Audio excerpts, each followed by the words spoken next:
Dumayo sa Valenzuela. Sino nakakilala dito?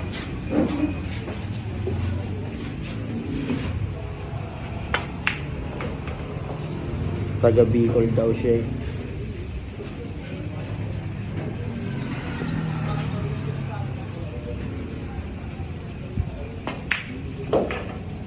Grabe, pitik-pitik lang ang ginagawang tira.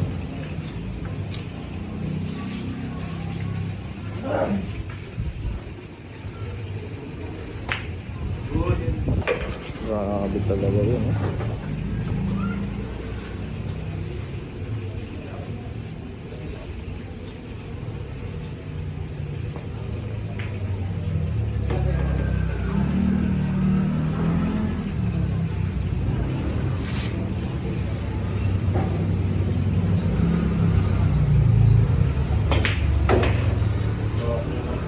Grabe.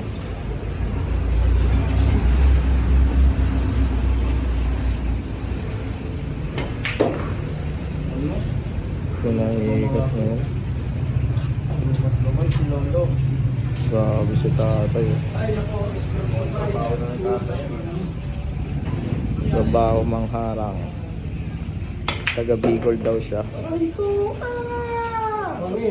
Wala lang S.